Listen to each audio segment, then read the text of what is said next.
ओम नमो भगवते वासुदेवाय। महाभारत की कथाओं में प्रसंग है देवता दानव आदि का मनुष्यों के रूप में अंशावतार और कर्ण की उत्पत्ति। वैशंपायन जी कहते हैं, जन्मेजय, अब मैं यह वर्णन करता हूँ कि किन किन देवता और दानवों ने किन किन मनुष्यों के रूप में जन्म लिया था। दानवराज विप्रचित्ति, जरासंध और हिरण्यकशिप शिशुपाल हुआ था।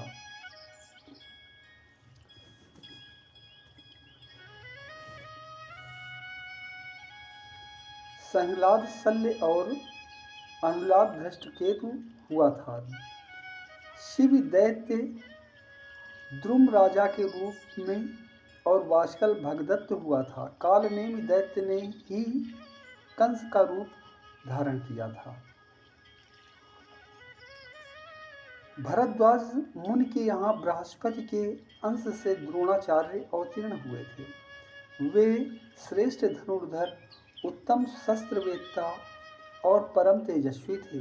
उनके यहाँ महादेव, यम, काल और क्रोध के सम्मिलित अंश से भयंकर अश्वत्थामा का जन्म हुआ था।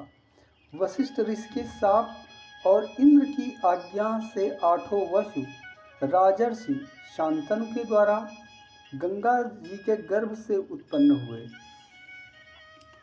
उनमें सबसे छोटे भीष्म थे। वे कौरवों के रक्षक, वेदवेत्ता, ज्ञानी और श्रेष्ठ वक्ता थे। उन्होंने भगवान परशुराम से युद्ध किया था। रुद्र के एक गण ने कृपाचार्य के रूप में अवतार लिया था। द्वापर युग के अंश से शकुनि का जन्म हुआ था। मरुद गण के अंश से वीरवर सत्यवादी सात्यकी, राजर्षि द्रुपद, कृतवर्मा और विराट का जन्म हुआ था। अरिष्टा का पुत्र हंस नामक गंधर्वराज धृतराष्ट्र के रूप में पैदा हुआ था और उसका छोटा भाई पांडु के रूप में। सूर्य के अंश धर्म ही विदुर के नाम से प्रसिद्ध हुए। कुरुकुल कलंक दुरात्मा दुर्योधन कलयुग के अंश से उत्पन्न हुआ था। उसने आपस में वैर की आग सुलगाकर पृथ्वी को भस्म किया। पुलस्त्य वंश के राक्षसों ने दुर्योधन के 100 भाइयों के रूप में जन्म लिया था। धृतराष्ट्र का वह पुत्र जिसका नाम युयुत्सु था, वैश्या के गर्भ से उत्पन्न एवं इनसे अलग था। युधिष्ठिर धर्म के, भीमसेन वायु के, अर्जुन इंद्र के तथा नकुल सहदेव अश्विनी कुमारों के अंश से उत्पन्न हुए थे। चंद्रमा का पुत्र वर्चा अभिमन्यु हुआ।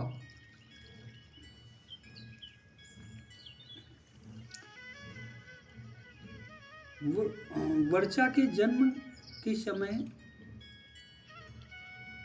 चंद्रमा ने देवताओं से कहा था, मैं अपने प्राण प्यारे पुत्र को नहीं भेजना चाहता, फिर भी इस काम से पीछे हटना उचित नहीं जान पड़ता। असुरों का वध करना भी तो अपना ही काम है, इसलिए वर्चा मनुष्य बनेगा तो सही, परंतु वहाँ अधिक दिनों तक नहीं रहेगा। इंद्र के अंश से नरावतार अर्जुन होगा, जो नारायणावतार श्री कृष्ण से मित्रता करेगा। मेरा पुत्र अर्जुन का ही पुत्र होगा।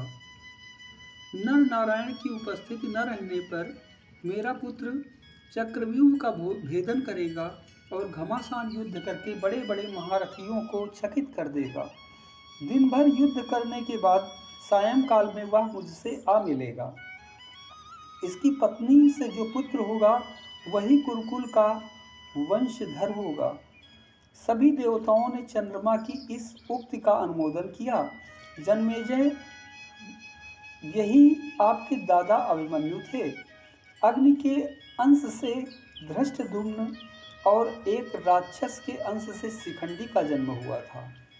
विश्वदेवगण द्रौपदी के पांचों पुत्र प्रतिविंध्य, श्रुतसोम, श्रुतकीर्ति और शतानीक और श्रुतसेन के रूप में पैदा हुए थे। वसुदेव जी के पिता का नाम सूरसेन था। उनकी एक अनुपम रूपवती कन्या थी जिसका नाम था पृथा। सूरसेन ने अग्नि के सामने प्रतिज्ञा की थी कि मैं अपनी पहली संतान अपनी बुआ के संतानहीन पुत्र कुंती भोज को दे दूंगा। उनके यहाँ पहले प्रथा का ही जन्म हुआ, इसलिए उन्होंने उसे कुंती भोज को दे दिया। जिस समय प्रथा छोटी थी, अपने पिता कुंती भोज के पास रहती और अतिथियों का सेवा सत्कार करती। एक बार प्रथा ने दुर्वासा ऋषि की बड़ी सेवा की। उसकी सेवा से जितेंद्रिय ऋषि बड़े प्रसन्न हुए। उन्होंने प्रथा को एक मंत्र बतलाया और कहा कि कल्याणी, मैं तुम पर प्रसन्न हूँ। तुम इस मंत्र से जिस देवता का आवाहन करोगी, उसी की कृपा प्रसाद से तुम्हें पुत्र उत्पन्न होगा। दुर्वासा ऋषि की बात सुनकर प्रथा कुंती को बड़ा कुतूहल हुआ। उसने एकांत में जाकर भगवान सूर्य का आवाहन किया। सूर्यदेव ने आकर तत्काल गर्भ स्थापन किया, जिससे उन्हीं के समान तेजस्वी कवच और कुंडल पहने एक सर्वांग सुंदर बालक उत्पन्न हुआ। कलंक से भयभीत होकर कुंती ने उस बालक को छिपाकर नदी में बहा दिया। अधिरथ ने उसे निकाला और अपनी पत्नी राधा के पास ले जाकर उसे पुत्र बना लिया। उन दोनों ने उस बालक का नाम वसुसेन रखा था। वही पीछे कर्ण के नाम से प्रसिद्ध हुआ। वह अस्त्र विद्या में बड़ा प्रवीण और वेदांगों का ज्ञाता हुआ। वह बड़ा उदार, सत्य पराक्रमी और बुद्धिमान था। जिस समय वह जप करने के लिए बैठता, उस समय ब्राह्मण उससे जो मांगते वही दे देता। एक दिन की बात है, कर्ण जप कर रहा था। देवराज इंद्र सारी प्रजा और अपने पुत्र अर्जुन के हित के लिए ब्राह्मण का वेश धारण करके उसके पास आए। उन्होंने उसके शरीर के साथ उत्पन्न कवच और कुंडल मांगे। कर्ण ने अपने शरीर से चिपके कवच को उधेड़कर और कुंडल उतारकर दे दिए। उसकी इस उदारता से प्रसन्न होकर इंद्र ने एक शक्ति दी और कहा, हे अजित, तुम यह शक्ति देवता, असुर, मनुष्य, गंधर्व, सर्प, राक्षस अथवा जिस किसी पर चलाओगे उसका तत्काल नाश हो जाएगा। तभी से वह वैकर्तन के नाम से प्रसिद्ध हुआ। वह श्रेष्ठ योद्धा, दुर्योधन का मंत्री, सखा, श्रेष्ठ महापुरुष था और सूर्य के अंश से उत्पन्न हुआ था। देवाधिदेव सनातन पुरुष नारायण भगवान के अंश से वासुदेव श्री कृष्ण अवतीर्ण हुए। महाबली बलदेव जी शेष के अंश थे। सनत कुमार जी प्रद्युम्न हुए। यदुवंश में और भी बहुत से देवता मनुष्य के रूप में अवतीर्ण हुए। इंद्र के आज्ञा अनुसार अप्सराओं के अंश से 16,000 स्त्रियां उत्पन्न हुई थी। राजा भीष्मक की पुत्री रुक्मिणी के रूप में लक्ष्मी जी और द्रुपद के यहाँ यज्ञ कुंड से द्रौपदी के रूप में इंद्राणी उत्पन्न हुई थी। कुंती और माद्री के रूप में सिद्धि और धृतिका